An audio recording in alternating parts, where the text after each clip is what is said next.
예, 오늘 제목은 예루살렘의 남은 자들의 축복이라는 제목으로 말씀을 나누겠습니다. 예루살렘의 남은 자들의 축복. 여러분, 믿음을 선택하면 그 믿음에 따른 결과가 반드시 나타나는 것을 우리는 알고 있습니다. 우리가 무엇을 선택하든지 그 선택에는 반드시 결과가 따르잖아요. 좋은 것을 선택했든 나쁜 것을 선택했든 공통적으로 그렇습니다. 우리 앞에 믿음과 불신앙이 있는데 불신앙을 선택할 때는 불신앙의 열매가 맺죠. 하지만 믿음을 선택했을 때는 믿음의 열매가 반드시 맺혀진다는 그것이 성경에서 우리에게 가르쳐주는 진리입니다. 이스라엘 백성이 가나안 앞에서 하나님 말씀을 믿고 곧바로 여러분 그 가나안 땅을 진격해서 공격하고 전쟁을 치렀다면 그들은요 1년 안에 가나안 땅을 정복할 수 있었을 것입니다. 하지만 그들은 거기에서 하나님의 말씀을 믿는 믿음을 선택하지 않고 자기들의 생각과 자기들의 경험과 자기들의 지식을 쫓아가는 불신앙을 선택합니다. 여러분, 하나님의 말씀에 반대되어 있는 게 그게 죄라고 그랬죠. 하나님 말씀에서 어긋나 있는 게 그게 죄입니다. 실제적으로는 그들이 자기들의 지식과 자기들의 전략을 쫓아서 정탐꾼 12명을 보낸 겁니다. 사실 무서우니까 보낸 거잖아요. 그죠? 그것이 죄였던 거예요. 그렇게 정탐꾼을 보낸 그 행위 자체가 말씀에서 어긋나 있는 그들의 마음 상태를 표현하는 결과물들이었다는 거죠. 무슨 말인가 이해되십니까? 만약에 그들의 마음이 하나님의 말씀에 향해져 있었고 하나님의 말씀을 믿는 믿음 안에 머물러 있었다면 그들은 죽으면 죽으리라 하고 가나안 땅을 진격해 들어갔었을 것입니다. 맞죠? 하지만 그들은 그렇지 않았다는 거죠. 불신앙을 선택했고 자기들의 마음 상태, 하나님을 떠나 있는 그 마음 상태대로 행동을 취했던 겁니다. 그 결과 어떻게 됐습니까? 12명의 정탐꾼이 가나안을 이렇게 정탐하고 나서 그들의 말을 듣고 이스라엘 전 백성은 하나님을 원망하고 불평하고 하나님을 욕하고 심지어 모세를 죽이기 위해서 돌을 던지려고 했잖아요. 그때 하나님이 구름 가운데 나타나셔서 어떤 말씀 하십니까? 내가 너희들이 하는 말을 들었다. 너희들이 거기서 40일을 정탐했는데 그 하루를 1년으로 환산을 해서 광야에서 40년 동안 그 고생을 하도록 하겠다. 자, 그러니까 이스라엘이 가나안에 들어가지 못하고 40년 광야 생활을 한 그 이유는 어디에 있습니까? 그들이 뭘 선택했기 때문에? 뭘 선택했어요? 그렇죠. 한마디로 말하면 불신앙을 선택한 겁니다. 자기 생각과 하나님 말씀이 반대에 딱 놓여 있을 때 그들은 하나님 말씀을 붙든 게 아니라 뭘 붙들었어요? 자기들의 생각과 자기들의 경험과 자기들의 지식을 붙들었다는 거죠. 그렇게 됐을 때 하나님의 징계가 임했고 그 결과 40년 동안 여러분 광야에서 방황을 합니다. 약속의 땅이 있는데도 그랬다는 거죠. 이걸 봤을 때 이건 뭐를 의미하냐? 우리가 있잖아요. 하나님의 말씀을 거부하고 세상의 풍속을 쫓아 살게 됐을 때 반드시 이러한 결과들이 일어난다. 세상 풍속을 쫓아 사는 이 삶이 죄악에 내 마음속에 남겨있는 죄악이 내 마음속에 있음을 증명하는 삶의 방식인 겁니다. 이해되십니까? 무슨 말인가? 여러분 야곱을 생각해 보세요. 야곱이 뱃속에 있을 때 아버지 그 리브가에게 하나님이 그 리브가와 그 이삭에게 꿈을 주셨잖아요. 뱃속에 두 태가 있다고요. 두 나라가 있다고. 큰 자는 작은 자를 섬길 것이다. 약속했죠. 그래요, 안 그래요? 혼자만 지금 얘기하는 것 같은데. 질문하면 대답을 좀 해주세요. 맞습니까?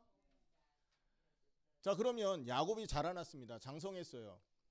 근데 어느 정도 이제 커서 저 아버지가 돌아가실 때가 돼서 축복을 받을 시간이 됐습니다.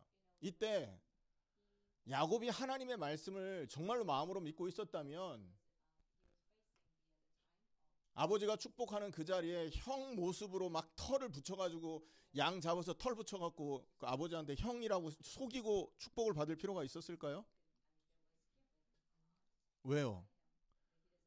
말씀을 믿으니까. 큰 자가 작은 자를 섬길 거라고 분명히 말씀을 했잖아요. 가만히 있어도 하나님은 하나님의 계획과 시간표에 따라서 에서에게 갈 축복을 야곱에게 돌려주려고 계획을 갖고 있었다는 거죠. 근데 야곱이 그거를 못 참은 거예요. 믿지 못한 거죠. 아니, 엄마가 시켜도 말씀을 잡았으면 됐잖아요. 어머니, 말씀과 다릅니다. 기다립시다. 이렇게 했었어야 되는 거 아닙니까? 어떤 분은 그러더라고요. 만약에 에서에게 야곱이 축복하려고 했을 때 이삭이 에서에게 축복하려고 했을 때 야곱이 가만히 있었다면 하나님이 이 팔을 꺾어서라도 야곱에게 그 축복을 할 수 있도록 하셨을 거라고요. 이해되십니까? 무슨 말인가? 그런데 야곱은 뭘 선택했어요? 자기의 방법, 자기의 계획, 그리고 다른 사람의 말을 따라간 거예요. 자, 이건 뭡니까? 자기 마음 속에 자기의 마음의 상태가 하나님의 말씀에서 어긋나 있다라는 걸 보여주는 삶의 표현 방식인 겁니다. 그러니까 악행이라는 건요, 내 마음의 상태를 표현해내는 거울인 겁니다. 그래. 그래서 야곱이 그 마음 상태대로 불신앙 인본주의를 딱 선택하잖아요. 그 결과 어떻게 됐습니까? 하나님의 축복이 21년 동안 지연이 됩니다. 삼촌 집에 가가지고 죽어라고 노예 생활 하잖아요. 그죠? 14년 동안 저 아내를 얻기 위해서 사실은 라헬을 사랑해서 일을 했잖아요. 품삯으로 네가 7년 일하면 내가 라헬을 주겠다. 그래 7년 지나고 결혼하는 그날 첫날 밤 치르고 눈을 떠보니까 이게 라헬이 아니라 누구였어요? 레아였어요. 야, 라반이 그러죠. 우리 동네에 형님이 동생보다 늦게 시집가는 경우가 없다. 그래서 법도 따라서 내가 레아를 너한테 줬으니까 오늘 밤은 레아하고 결혼해라. 그리고 얼마 있다가 내가 라헬을 줄 테니까 그 라헬을 위해서 7년 동안 더 일해라. 그래서 도합 두 여자 때문에 14년을 고생하잖아요. 그리고 이제 14년 후에는 어떻게 됩니까? 가정을 꾸렸으니까 7년을 더 일해가지고 가족을 먹여 살리고 재산을 불려야 되니까 7년 동안 더 일을 했죠. 그래서 도합 21년을요 외삼촌 라반 집에서 죽어라고 노예 생활을 한 겁니다. 나중에 그 야곱의 그 고백을 들어보면 내가 이 외삼촌 집에서 험악한 세월을 보냈습니다. 이런 얘기 하거든요. 주기로 약속된 돈도 안 주고 맨날 공짜로 일 부려먹고 이런 거죠. 노예 생활을 한 거예요. 여러분, 이런 어려운 생활의 결과가 원인이 어디에 있었던 거예요? 한마디로 말하면 불신앙을 선택해 간 거예요. 다시 말하면 내 마음의 상태가 죄악의 상태, 하나님 말씀에 반대되는 길에 서 있었는데 그 상태 그대로 그냥 행동을 한 거죠. 여러분, 내 상태가 하나님 말씀에 반대됐구나라는 게 발견되면 그때 우리가 취해야 될 행동은 뭡니까? 그때 우리가 취해야 될 선택은 뭐예요? 에? 마음 상태를 어디로 돌려야 돼요? 하나님의 말씀 쪽으로 돌려야 되는 겁니다. 아멘? 우리는요 연약하기 때문에 이게 항상 보면 죄악의 길에 서 있는 게 보입니다. 또 속았구나, 또 이랬구나. 거기에서 주저앉으면 안 됩니다. 거기에서 주저앉아서 멸망받은 사람이 한 사람 있어요. 누구죠? 가룟 유다. 가룟 유다가 예수님 팔아먹고 내가 이렇게 나의 그 스승을 죽였구나 하고 막 그냥 원망하다가 그 자리에서 그냥 죄책감에 빠져 자살했잖아요. 여러분, 자기의 죄악된 상태가 발견됐을 때 빨리 돌이켜야 됩니다. 누구처럼요? 누구처럼 돌이켜야 됩니까? 베드로처럼. 베드로는 예수님을 3번이나 부인했지만 나중에 막 닭 3번 우는 닭 소리를 듣고 하나님 앞에 창피하고 부끄럽고 원망스럽고 민망해서 돌이켜잖아요. 그리고 나중에 찾아왔을 때 주여 나를 떠나 죄인입니다. 여러분, 그러니까 인생의 모든 문제는 결국 어디에서 오는 거냐? 여러분, 먹는 문제가 우리가 돈을 못 벌어서 오는 게 아니라니까요. 사람이 떡으로만 사는 게 아니라고 했다고요. 근데 떡이 없어. 왜 그래요? 상태가 죄악의 상태에 있기 때문에 그래요. 건강 문제가 자꾸 옵니다. 여러분, 건강 문제가 문제가 아닌 겁니다. 건강 문제를 통해서 뭘 발견하라는 거예요? 뭘 발견하라는 거예요? 우리의 마음 상태가 죄악의 상태 속에 있다. 다시 말해서 하나님의 말씀에서 어긋나 있는 상태 속에 있다는 걸 보게 하시기 위해 주시는 결과물들인 겁니다. 무슨 말인가 이해되시죠? 그러니까 여러분, 문제, 상황, 현실을 잘 판단하셔야 됩니다. 어려움이 왔다, 갈등이 왔다, 내가 감당하지 못할 어떤 심각한 그런 문제가 들어왔다. 그러면 아이고 내가 죽겠구나, 하나님 날 살려주세요, 이 기도가 나오는 게 아니라니까요. 그 기도를 해야 되는 게 아니라고요. 뭘 바라보라는 거예요? 나의 마음이 하나님에게 향해 있냐, 세상을 향해 있냐를 봐야 되는 겁니다. 정말로 우리 마음이 하나님을 향해 있다면 우리는 어떤 영적인 상태가 되는지 아십니까? 내 마음이 하나님을 향해 있어요. 그럼 여호와로 인하여 즐거워하는 상태가 되는 겁니다. 그런 상태에 머물러 있게 되는 것입니다. 이해되십니까? 그리스도의 그 십자가와 부활이 감격스러워지는 거예요. 그 십자가 때문에 나의 모든 죄악의 옛사람이 없어지고 그 사실을 믿음으로 하여 영광스러운 부활에 참여한 사람이 됐으니 얼마나 여러분 행복할 것입니까?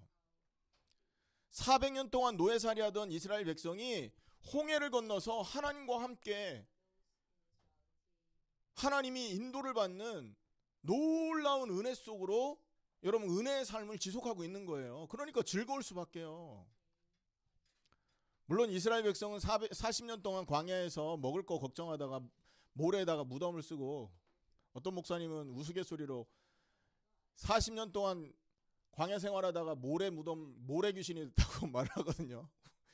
어떤 목사님은 우스갯소리를 하는 얘기입니다. 모래 귀신이 아니라 다 모래에다가 여러분 무덤을 쓴 거죠. 근데 홍해를 건널 때 그들이 했던 출애굽기 15장에 보면 그들이 했던 행위가 있어요.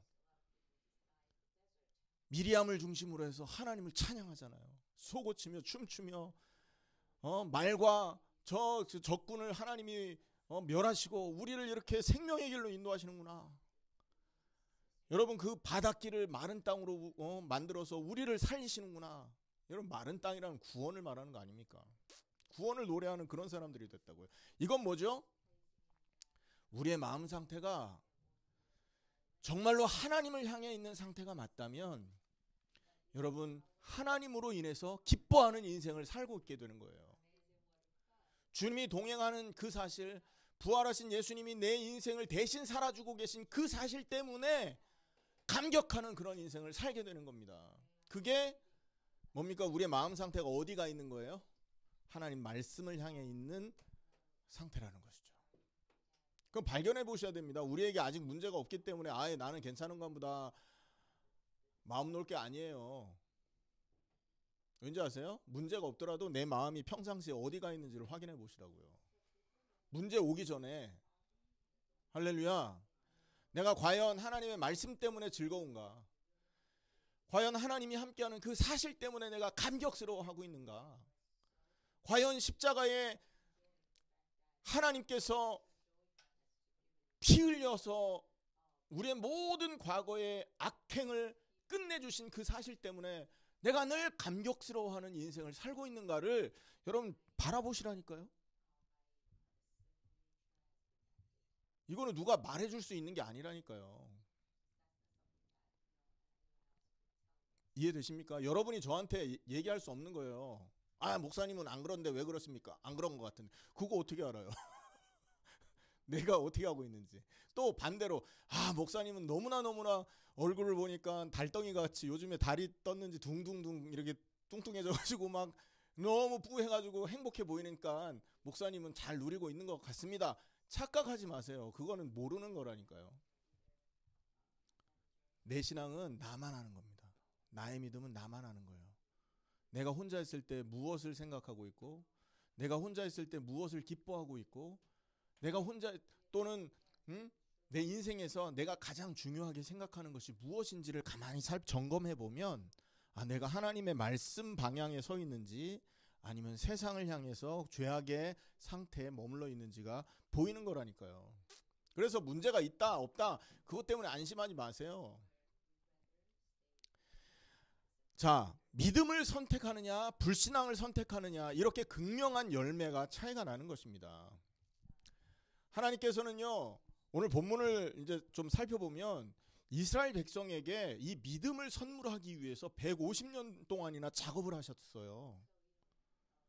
지금 이 사람들이, 여러분 우리가 8장부터 쭉 연결해서 지금 11장까지를 한번 생각해 봅시다. 이들이 모여서 초막절에 하나님 앞에 예배드렸죠. 기억하십니까? 나팔절 7월 초하루에 모여서 7월 21일까지 절기를 지켰다고요. 아침 6시부터 그 정오까지 하나님의 말씀 듣고 찬양하고 영광 돌리고 이런 행위를 했다고요. 그 시간 동안에 얼마나 여러분 영적으로 보면 굉장한 일이 벌어진 거예요. 자, 그런데 21일까지 절기가 끝난 이후에 29일 날 이들이 또 모인 겁니다. 맞죠? 9장에 또 모여요. 또 모여서 이들이 하는 게 뭡니까? 자기의 인생들을 돌아보며 자기의 조상들이 행했던 악한 일들을 회개하는 일을 하지 않습니까? 그리고 막 통곡하고 웁니다. 그리고는 10장에 와서 이제는 우리가 그렇게 하면 안 되겠습니다. 이제 하나님 앞에 우리가 언약을 하고 그 언약을 문서로 남겨서 도장을 찍고 약속하겠습니다. 이게 10장 1절에 나오는 얘기입니다. 그래서 10장 1절에는 쭉 이런 사람들의 그때 약속에 서명했던 사람의 이름이 쭉 등장했지 않습니까? 맞습니까? 여기까지 온 거예요. 그리고 11장입니다. 11장에. 그때 이제 10장에서 보면 이들이 결단했던 내용들이 나오죠. 뭘 결단했습니까? 이방 사람과 통혼하지 않겠다. 안식일을 기억하고 거룩히 지키겠다. 그리고 또 안식년을 구별하겠다. 그리고 또 성전세를 내겠다. 그리고 제사,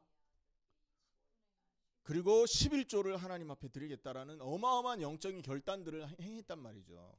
그러니까 9장에서 회개하고 끝난 게 아니고 10장에서는 그들이 실제적으로 그 어떤 믿음에 내가 하나님의 길에 이제 내 마음의 방향을 하나님에게로 향했습니다라는 것을 실제 삶으로 이렇게 표현해 낸 것입니다. 무슨 말인가 이해되십니까? 근데 여기서 속으면 안 됩니다. 내가 11조를 잘하고 원래 내가 11조 잘했어. 그리고 내가 원래 안식일도 지키고 원래 내가 안식년도 지켰어. 이렇게 말을 할 수 있거든요. 근데 그 행위가 마음의 내 방향이 하나님께로 향한 결과물로 나온 행위냐? 아니면 하나님 말씀에서 어긋나 있는 죄악된 이 모습을 감추려고 하는 목적으로 만들어낸 행위냐가 구분이 될 수 있어야 된다는 겁니다. 무슨 말인가 이해되십니까? 예를 들면 목사 같으면 마음에는 하나도 하나님을 향한 이 마음이 없는 거예요. 목사로 예를 들어봅시다. 근데 사람들 앞에서는 맨날 서야 되잖아요. 그죠? 그리고 매주 설교해야 되거든요. 그러니까요, 내 마음은 하나님을 향한 마음이 하나도 없는데, 아이고 하나님이, 내 직업이 목사니까 사람들 앞에서 말해야 되고, 또 사람들 앞에서 내가 잘 믿는 사람으로 보이고 싶으니까 그런 삶을 여러분 만들어내는 경우가 있다니까요. 장로도 그럴 수 있고 권사도 그럴 수 있습니다. 여러분 여기 모태신앙인들 다 그럴 수 있다는 가능성을 여러분 생각하셔야 돼요. 엄마 아빠 때문에 어쩔 수 없이 교회 나와 있는데 내 마음은 하나님과 전혀 상관이 없어. 무슨 말인가 이해되십니까? 교회에 앉아있고 말씀을 듣고 있긴 한데 내 마음은 하나님과 전혀 상관이 없어요. 단지 와 있는 이유는 뭐예요? 그냥 포장하기 위한 거야. 다른 사람들에게 소리 듣고 싶지 않아요. 아이고 장로 자식이 장로 아들이 저런다면서, 아이고 권사 딸이 저런다면서, 이런 얘기 듣고 싶지 않으니까 그냥 와 앉아 있는 거야. 또 교회 안 나가면 엄마 아빠가 야 너 용돈 안 줄 거야 그러니까 와서 앉아 있고.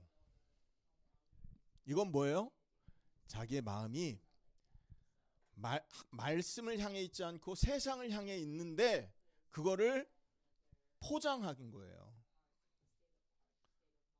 포장하기 위해서 그런 행동들, 종교적인 행위를 할 수 있다는 거죠. 속으면 안 됩니다, 여러분. 너무나 오랜 시간 우리가 그걸 속아왔거든요. 그래서 이걸 정말로 진지하게 생각해 보셔야 됩니다. 내가 어느 자리에 있느냐 그거 중요하지 않아요. 어떤 사람들은 그럽니다. 흐름을 타야 된다고.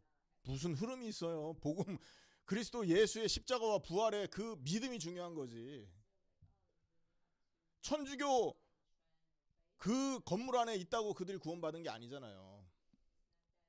맞습니까? 큰 교회 성도가 되어서 그 성도 일원으로 주일날 교회 그 의자 덮이고 앉아 있다고 해서 그 사람이 구원받은 거 아니거든요. 기억하셔야 됩니다. 그래서 지금 이스라엘 백성이 그러한 과정 가운데에 이런 결단을 한 겁니다.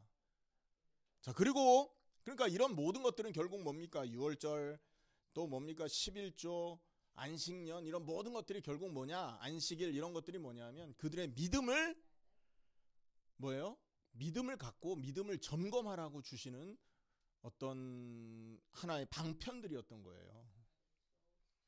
그들을 하나님이 70년 동안 노예 생활을 하도록 바벨론에 포로 잡혀가도록 하신 이유는 그들에게 믿음을 갖게 하기 위해서라는 거죠. 아멘? 그들이 은혜로 돌아왔으면 이제 진짜 믿음을 가져야 될 거 아닙니까? 하나님은요, 그래서 우리에게 문제를 주기 원하시는 하나님이 아닙니다. 하나님은요, 우리에게 갈등을 일으키시기 좋아하는 분이 아니에요. 하나님의 목적은 딱 한 가지예요. 우리로 하여금 하나님의 말씀을 쫓아가도록, 하나님을 대적해서 높아진 그 마음 상태에서 내려와가지고 하나님 말씀 앞에 통회하고 자복하는 심령이 되라고 하나님은 우리에게 어려움도 주시고 채찍도 허락하시고 갈등도 허락하시는 거예요. 평상시에 우리가 이 믿음을 회복한다면 하나님은 우리에게 문제 주시지 않으십니다. 아브라함이요, 창세기 24장에 보면 마지막 삶이 어땠습니까? 아브라함이 나이 많아 늙었고 하나님이 범사의 그를 어떻게 하더라? 축복하시더라. 복 주시더라 그랬다니까요. 그러니까 아브라함이 믿음 생긴 이후로는 하나님이 건들지도 않았어요. 이해되십니까? 하나님이 원하시는 거는 뭐냐? 우리에게 믿음을 갖게 하시기 원한 거예요. 우리가 평상시 삶을 통하여 믿음을 선택할 수 있는 영적인 사람이 된다면 우리는 아무 문제도 우리를 넘어뜨릴 수 없는 그런 엄청난 사람들이 될 수 있다는 거죠. 맞습니까? 오늘 본문에서는요, 뭐 어떤 사건이 나오냐면 백성들이 이제 예루살렘에 거주하게 됩니다. 제일 먼저 우리 1장 1절을 한번 보시면 11장 1절에 보면 백성의 지도자들은 예루살렘에 거주하였고, 일단 예루살렘에 백성의 지도자들이 이제 살게 된 거예요. 그리고 그 남은 백성은 제비 뽑아 10분의 1은 거룩한 성 예루살렘에 거주하게 하고, 여러분 이스라엘 전 백성 중에 10분의 1이 예루살렘에 살게 된 겁니다. 그리고 10분의 9는 자기들이 사는 성읍으로 돌아간 거죠. 자, 여러분 하나님께서 예루살렘에 사람을 거주하게 하는 이유가 뭘까요? 예루살렘에 하나님이 사람을 두는 이유가 뭡니까? 그곳이 거룩한 성이기 때문에 그런 겁니다. 그곳에서 하나님을 만날 수 있는 곳이기 때문에 그런 거예요. 여러분 예루살렘이 거룩하다는 이유는 거기에 뭐가 있습니까? 성전이 있기 때문에 그렇습니다. 아멘. 성전은 거룩한 집이요, 하나님이 계시는 집이요, 하나님을 만나는 집이요, 하나님을 누리는 집이요, 하나님과 동행하는 집이거든요. 대화하는 집이거든요. 전 세계 그 어디에 그런 성읍이 있습니까? 한국에 보면요, 신령한 산이 있어요. 대전에 보면, 제가 대전에 살았잖아요. 대전에 어떤 산에 올라가면 귀신 들려오는 그 산이 있어. 유명한 산입니다. 계룡산이라고. 계룡산 밑에 우리 집이 있어요. 올라가면 완전 산당입니다. 산당. 그리고 온 동네 온 전국의 무당들이요, 신 받으려고 그 산에 올라와요. 무슨 말인가 이해되십니까? 온 세상에 귀신을 받는 땅은 있어도 진정 참된 하나님을 만날 수 있는 동네가 있습니까? 없잖아요. 한 군데 있었던 거예요. 그곳이 예루살렘이었고, 그 예루살렘에서도 어디예요? 성전에서 만날 수 있었던 겁니다. 거기에 사람들 거주하게 하는 이유는, 야, 너희가 하나님과 함께 해야 되지 않냐, 이 말인 거예요. 이해되십니까? 그리고 그곳에서 하나님을 예배해야 되지 않냐. 예배할 사람이 없으면 되겠어요? 제사장들이 거기 있잖아요. 지도자들이 거기 있잖아요. 거기서 뭐 합니까? 하나님을 예배하고 하나님을 찬양하고 하나님을 여러분 섬기기 위해서 거기에 사람을 두는 겁니다.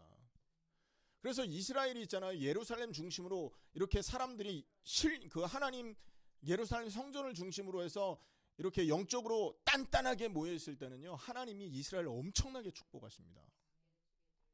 이해되세요? 자, 그런데 이들이 그 믿음이 희미해지고 예루살렘에서 만나게 되는 그 하나님과의 관계가 멀어지게 되면 하나님이 이스라엘에게 문제를 갖다 주기도 했죠. 이해되시죠? 그냥 역사가 그렇다니까요. 그러다가 이들이 영 멀어지면, 야, 니들 하나님 필요 없나 보다 하고 성전을 싹 무너뜨리잖아요. 성전 무너지고 나면 어떻게 됩니까? 포로 잡혀갔다고요, 이스라엘 사람들은. 그래서 솔로몬 1차 성전이 무너질 때 바벨론에게 포로 잡혀간 겁니다. 이해되시죠? 그러니까 예루살렘 성의 이런 어떤 황폐함이라든지 이런 것들이 사실 이스라엘 그 백성의 영적인 상태를 의미하는 것입니다. 다시 말하면 하나님이 예루살렘에다가 사람을 옮겨놓는 이유는 거기에서 너희가 누릴 축복이 있으니 그 축복을 마음껏 받아 누려라. 내가 잔치를 배설했으니, 잔치를 열어놨으니 너희들이 와서 그 잔치 음식을 마음껏 먹고 마음껏 즐겨라, 이 얘기를 하신 거예요. 한마디로 말하면 하나님이요, 이스라엘 70년 포로부터 시작해서 150년 동안을 그 엄청난 영적 축복을 준비하셨던 겁니다. 예루살렘 성에다가. 왜 150년 정도라고 말하냐? 70년 포로 갔죠? 그죠? 그리고 돌아오잖아요. 고레스 왕 때. 그리고 2차 포로 귀환이 이후로 60년 있다가 일어납니다. 그럼 70 더하기 60은 130년이죠. 그리고 2차 포로 귀환에서 3차 포로 귀환이 한 14년, 15년 정도 기한이 흘러요. 그럼 130년에서 한 140 몇 년, 150년 정도 되는 겁니다. 그 기간 동안 하나님이 이걸 준비하신 거예요. 성전도 준비했죠. 이스라엘의 영적인 상태도 준비하죠. 그리고 느헤미야 때는 성벽까지, 예루살렘의 성벽까지 다 준비해서 이제 거기에 사람을 들이는 겁니다. 우리를 축복하기 위해서 하나님이 오래오래 준비하시다가 그게 딱 준비가 완성이 되니까 사람들을 거기다 심으시는 거예요.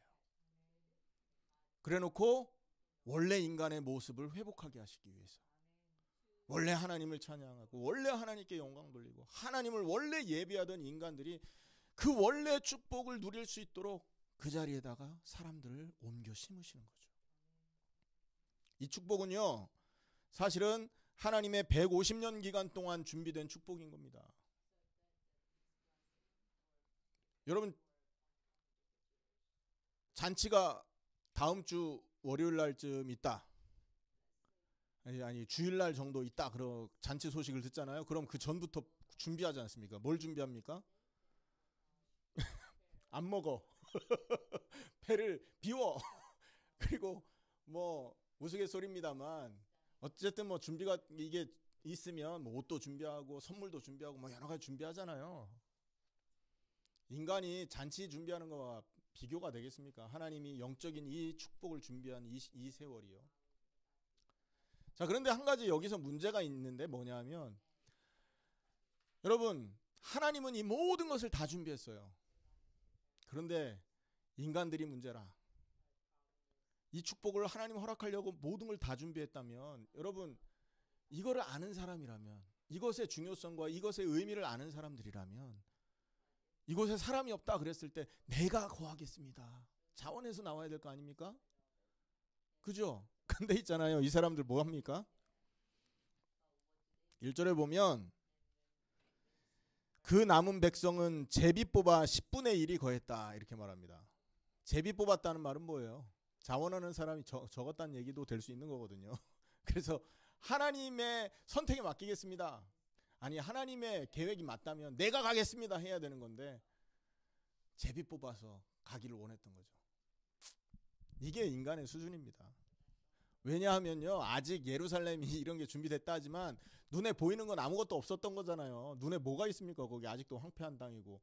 거기 살면 여러분 생각해 보세요. 절기마다 귀찮게 할 거 아닙니까? 속된 말로. 주일날마다 예배 안 온다고 부모님들이 딱 등 떠미는 것처럼요. 막 절기마다 예배 드리라지, 기도하라지, 뭐 귀찮게 굴을 수 있어요. 뿐만 아니라 여러분 이스라엘이 이제 준비됐다는 적군들이 그 소식을 들으면 적군이 공격할 수도 있거든요. 그러니까 여러 가지 위험이 아직도 남아 있었던 거예요. 그리고 또 여기 올라면 저쪽 동네에서 하고 있던 직장 다 때려쳐야지. 애들 데리고 올라와야지. 먹을 걱정, 입을 걱정, 아이들 교육 걱정 이런 거 안 하겠습니까? 이런 것들 때문에 사실은 예루살렘 성에 거한다는 건 육신적으로 손해가 될 만한 요소들이 많았던 거예요. 그러니까 꺼려지는 거죠. 그러니 제비 뽑으라 그런 겁니다. 자, 이게 인간의 수준이죠. 하지만 하나님은 얼마나 감사하냐. 그런 인간의 수준과 상관없이 여러분 사람들을 모아요. 그리고 그 하나님의 그 사역을 통해서 여러분 하나님의 계획을 이루어 가신다는 게 중요한 거죠. 여기 뽑힌 사람들도 보세요. 여러분 6절에 보면 유다 자손 중에 베레스 자손이 뽑히잖아요. 예루살렘에 거주한 베레스 자손. 이 베레스 자손은요 유다 사람입니다. 4절에 나오죠. 유다 자손과 베냐민 자손 몇 명이라. 유다 자손 중에는 베레스 자손 아다야니. 베레스 자손은 바로 유다 자손이고 그 유다 자손이 지금 468명이 거주하는데 그 사람들이 뭐래요? 전부 용사래요. 하나님이 작업하시는 거잖아요, 이게. 맞죠? 하나님이 하나님의 일을 위해서 용사들을 뽑아서 예루살렘에 채운 겁니다. 이 용사들은 자기들이 거기 살고 싶지 않았을지도 몰라요. 제비 뽑혔으니까 가서 앉아 있었던 거지. 하나님이 행하신 거예요, 이게. 하나님의 뜻을 행하기 위해서 하나님이 이렇게 세밀하게 일하고 계시는 것을 우리는 기억하셔야 됩니다. 여러분 지금도 마찬가지입니다. 우리가 여러분 예루살렘 하면 지금은요 십자가를 의미하겠죠. 성전의 실체가 그리스도 아닙니까? 맞죠? 그 그리스도가 십자가에 달린 곳이 예루살렘이잖아요. 그 십자가 앞에 모아놓은 사람들은요 어떤 사람들이에요? 용사들인 겁니다. 할렐루야. 세상의 흑암 세력과 영적 싸움을 싸울 수 있는 용사들이라고요. 여러분 마가복음 3장 13절에 15절이죠. 원하는 자들을 부르시니 나오니라. 이는 저희와 함께 있게 하시며 또 전도도 하며 귀신을 쫓는 권세도 있게 하려 함이라. 믿는 자들에게는 이런 표적이 따르니 내가 너희에게 뱀과 전갈을 밟으며 원수의 모든 능력을 제할 권세를 주셨으니 너희를 해할 자가 있다 없다? 있다 없다? 에이, 없다가 아니죠. 결단코 없으리라 그랬다니까요. 요한일서 5장 18절에는요 하나님께로서 나신 자가 저를 지키심에 저를 해할 자가 아무도 없으리라. 용사들이 되는 거예요. 우리가 십자가를 붙들었다, 부활의 은혜 속에 참여했다, 보통 일이 아닌 겁니다. 이게 하나님의 일을 하기 위해서 하나님이 행하신 사역 중에 한 부분이고 그 사역에 우리가 부름받은 겁니다. 끌려온 거예요. 하나님의 은혜에 의해서. 맞습니까? 그러면 하나님이 행하실 일은 뭡니까? 예수가 그리스도 되신, 그리고 그분의 십자가와 부활이 인생 모든 문제를 끝내는 엄청난 이 복음을 온 세상에 전달하는 그 일을 위해서 우리를 하나님이 앉혀 놓으신 겁니다. 맞습니까? 그 일이 완성되는 날 예수님은 구름 타고 재림하시는 거예요. 그것이 우리 살아있는 동안에 일어날 것이다 약속하셨고, 그 약속을 믿는 자들의 모임이 이 모임인 것입니다. 이 사실을 정말 믿는다면 우리가 무엇을 가장 중요하게 해야 될지, 어떤 것이 우리의 우선순위인지 명백하게 여러분 이 순서가 나오게 되는 거죠. 먹고 사는 게 우선이 아니잖아요. 그럼 뭐 직장 다 때려치라 그 말이 아니라 그 안에서 주의 계획을 이룰 수 있는 선택들을 해야 되는 거 아닙니까?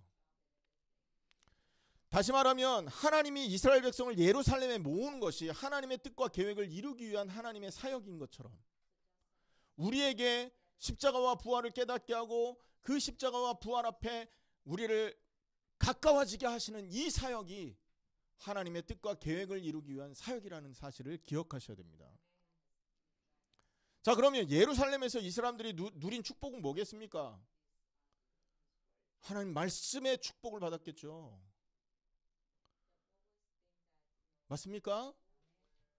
율법을 에스라 중심으로 읽었잖아요. 그 율법으로 충만한 은혜를 예루살렘 성에서 받았을 거 아닙니까?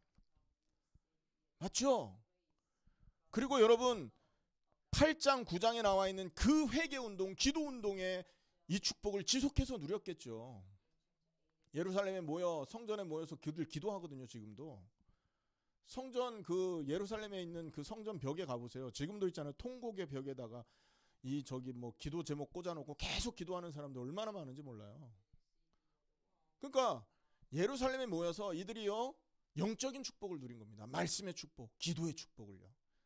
그것만이 이스라엘을 부흥하게 하고 이스라엘을 강성하게 만드는 유일한 길이라는 것을 이들이 깨달은 거죠. 영적인 축복을 누린 것입니다. 아멘. 자, 그리고 한 가지 더, 한 걸음만 더 깊이 들어가 보겠습니다. 여러분 시대가 흘렀습니다.